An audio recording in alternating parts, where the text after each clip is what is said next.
सरयू नदी के तट पर अयोध्या नाम का एक नगर है, जहां पर कई वर्ष पहले राजा दशरथ राज्य करते थे।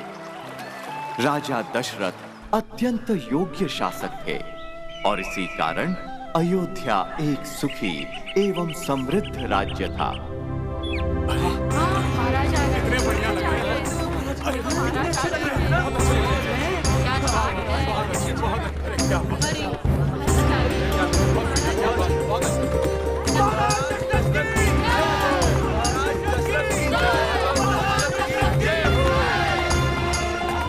बेटा, ये हमारे देश के राजा हैं और ये इनकी 3 रानियां, रानी कौशल्या, रानी कैकेयी और रानी सुमित्रा।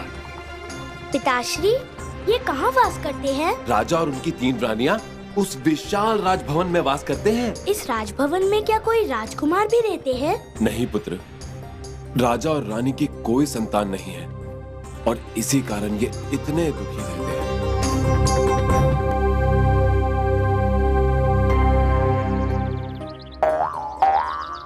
महाराज, क्या कहा कुलगुरु ने? हमने जो व्रत रखे थे संतान प्राप्ति के लिए, क्या वो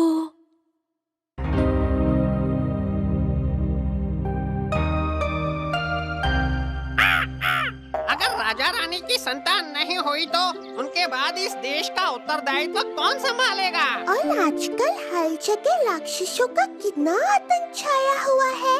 इस देश को एक शक्तिशाली और वीर राजकुमार की आवश्यकता है, जो इन सभी राक्षसों का सर्वनाश कर सके। उन दिनों धरती पर राक्षसों का बहुत आतंक था। राक्षसों का राजा रावण एक बहुत ही ताकतवर दैत्य था। रावण के कहने पर राक्षस लोगों को खा जाते, गांव के गांव जला देते, जंगल में ऋषि मुनियों की तपस्या भंग कर देते।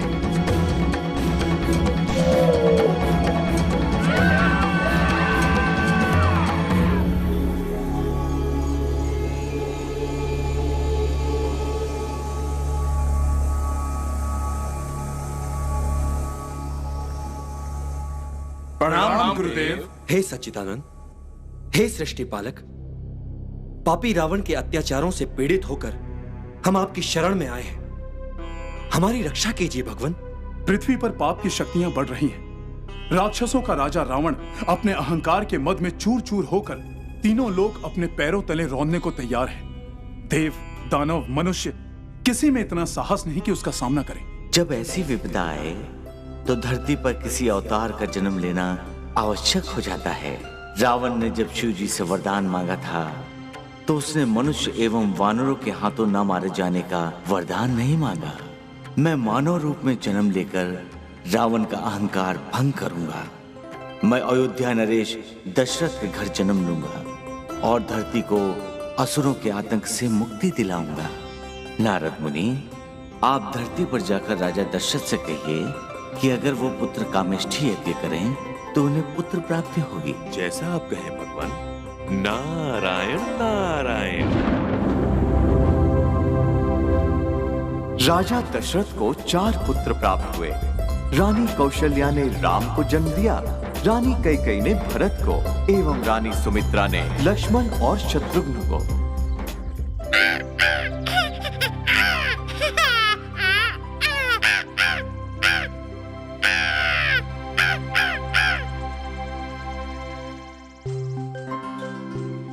देखिए तो लगता है लक्ष्मण को राम से सबसे अधिक प्रेम है। और देखो भरत और शत्रुघ्न एक दूसरे को देखकर कैसे प्रसन्न हो रहे हैं।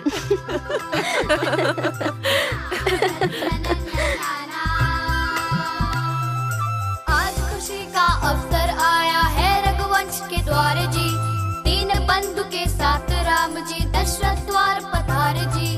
दौड़े भागे बालक राम और खिलौने खेले हैं, कौशल्या माता के दिल में लगे खुशी के मेले हैं। बालक राम बड़े हठीले ऐसा हट कर डाला जी, दूर चमकता चांद चाहिए पिता से कह डाला जी। जल भर के थाली में पिता ने चांद को पास बुलाया है, पाके राम चांद खुश हुए चांद भी मुस्कुराया है। पांच सुमित्रा कौशल्या और कैकेयी के संतान की ये कथा है रामायण की श्री राम की।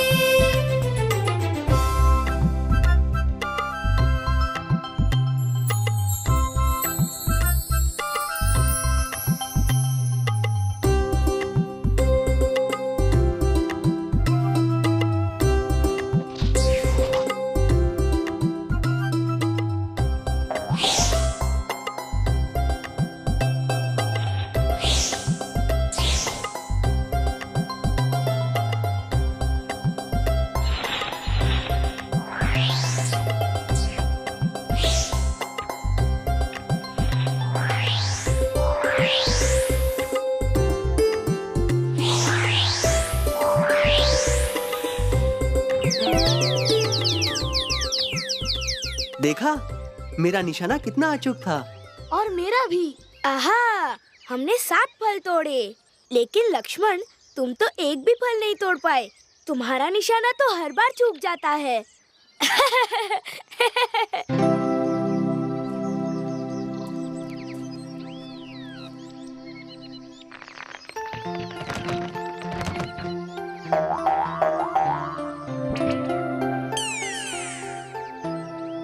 अब देखो मैंने भी कितने सारे फल तोड़ डाले। तुम ऐसा कैसे कर सकते हो?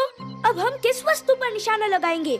अपने आप निशाना साधना नहीं आता तो हमें तो परेशान मत करो। हमें अभी लक्ष्मण भैया की शिकायत पिताश्री से करनी चाहिए। कोई बात नहीं शत्रुघ्न, हम लोग कल से आम के बगीचे में निशानेबाजी करेंगे। वैसे भी गर्मियों का मौसम है और मैंने महल के सेवक को कहते हुए सुना है कि वहाँ बहुत सारे मीठे मीठे रसीले आम लगे हैं। क्या? बहुत मजा आएगा। चलो चलो कर चलते हैं।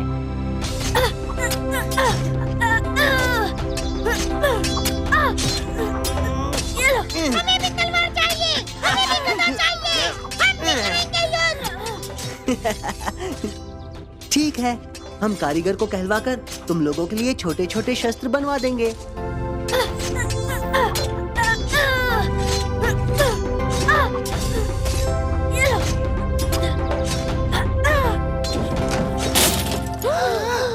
अगर तुम चारों हमेशा ऐसे एकजुट होकर रहोगे तो तुम्हें कभी कोई हानि नहीं पहुंचा सकता। सारे भाई कैसे उसके लिए असत्य बोल रहे हैं। ना जाने राम ने इन पर कौन सा जादू कर रखा है। मैं अभी तालाब में कूदकर सारी गेंद निकाल कर लाता हूँ।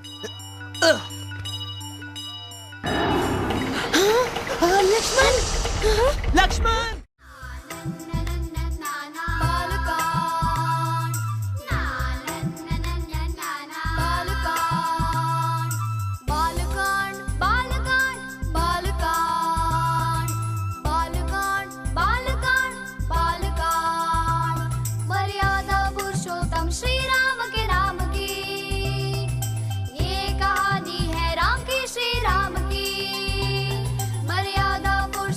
श्री राम के नाम